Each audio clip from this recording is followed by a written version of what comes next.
Hello from COP24 in the Polish city of Katowice, where the issue of how the multilateral development banks in the world can contribute to climate action and get those world temperatures down has been occupying us today. And I'm joined by three of those multilateral development banks, the heads of the climate departments, John Roome from the World Bank Group, Monica Scatasta from the European Investment Bank, and Josué Tanaka from the European Bank for Reconstruction and Development.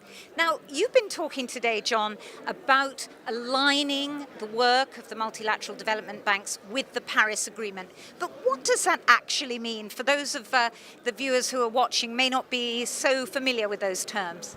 So I think in essence what it means is making sure that everything that we do as multilateral development banks is aimed at helping our client countries and companies develop and grow in ways that are consistent with having the world at a 2 degree, preferably 1.5 degree warming and resilient to the impacts of climate change.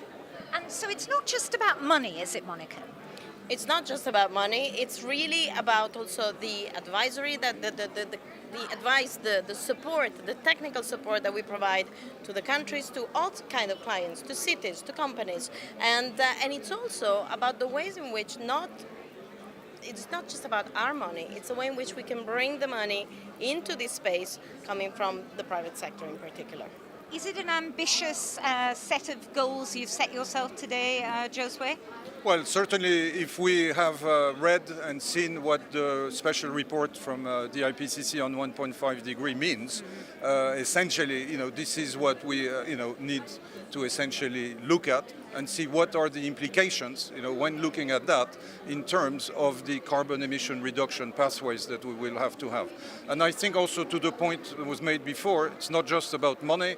I think one of the big words here is about policy and also capacity building in the countries, in the companies, as John mentioned, so that we can basically have and work together with all the partners in order to follow those low carbon pathways. What is the significance, John, of 9 multilateral development banks who, on their own, command a lot of money, but as you say, it's not just them, actually agreeing these sort of 6 areas where they're going to actually work together? Well, I think first, this is a complicated technical question. A lot of people have got different understandings of what alignment with Paris means. So simply by getting together and thrashing these issues through amongst our technical teams, we get a better understanding of what this means. Secondly, we actually command a significant amount of the development finance that's out there. And we've seen in the past that when we set standards for climate finance with a metric in terms of what that means, we've been able to galvanize action and increase our efforts collectively and then help others do the same thing. So I think it's a question of getting scale beyond just what we individually can do. Monica? No, absolutely. I think that what really this also means is that we can actually do it together, and that means also understanding that we have different roles, but despite the different roles, despite the different mandates, despite the fact that we also are active in different geographies with different challenges, we can come together. We can come together and think of how we want to chart a different future. And what's important is that, okay, today we're coming together as MDBs, the 9 of us, but this is way beyond just the 9 of us. The same way in which it's not just about the money that we can command and that we can put on the table. It is not just about our vision. It's about being open in an open dialogue with other financial institutions, but also with civil society at large. And that's why in 2019 we're going to open this dialogue with civil society and with other financial institutions on what it means to be Paris aligned. The Vice President of the African Development Bank said earlier that there's no room for competition between the MDBs anymore. It's got to be eyes on the prize. It's all about climate action. He's right, isn't he? Well, let's say the size of the challenge is such that to a certain extent, I would say there is no competition because there is almost too much to be done. Also to your previous question of why is it relevant to be together, because together we can define standards, we can give a signal, that then can be useful, for the markets to follow and for other actors, rating agencies, etc., to essentially, if not take what we've done directly, but at least certainly have an inspiration and a base on which to move faster themselves. And there's a lot of talk in this COP, John, which is in Poland after all, about making sure people aren't left behind, making sure the money is there not just for the renewable energy projects, but also helping communities adapt, whether you're in Poland, whether you're in the Pacific. That's an important issue, isn't it? I think it's a central issue. I think if we have a look, if we don't address climate change, the outcomes are going to be terrible in terms of the risk. If we do address climate change in a smart way, we can create lots of jobs and lots of economic opportunities. The challenge is that not everybody will automatically benefit from those opportunities. If we don't address their concerns, if we don't have a just transition, first of all, there are going to be some people that are left behind, which is bad on its own terms. But secondly, there's going to be political opposition that will stall efforts going forwards. So part of this package is really building a just transition.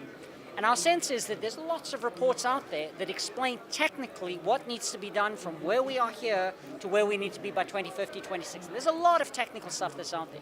The question is, politically, how do we do that? And that's going to require bringing a lot of people into that tent and making sure that people are not left behind as we do it. And if I may, I think one aspect is what John just mentioned, but also technically, I would say in terms of the sequencing of what we do, we need to be careful about these aspects. So in other words, what do I mean by this? That, for example, introducing energy efficiency first, which is something that essentially is oriented towards cost reduction, is something that from a social point of view is, in a way, has a positive impact.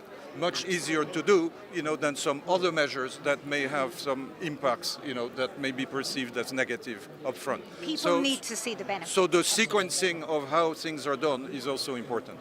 I think it's also the scale of where things are done and where the decision making is taking place.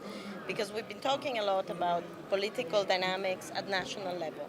But here we really need to focus also at local level. I think it's fundamental to think of the cities as the locus of decision making, where we can see a lot of what needs to be done in terms of climate change actually having and being able to be translated into a language and into impacts that are actually much closer to the people's needs. We're talking about air pollution.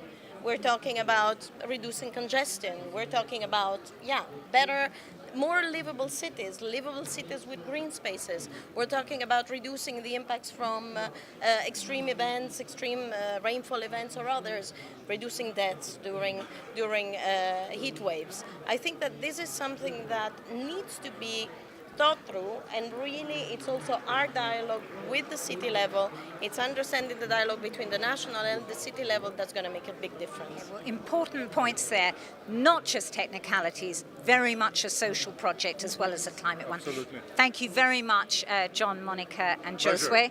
And that's all from us for the moment from COP24 in Katowice. We're going to be back with our Facebook Lives over the next few days, but for now, bye.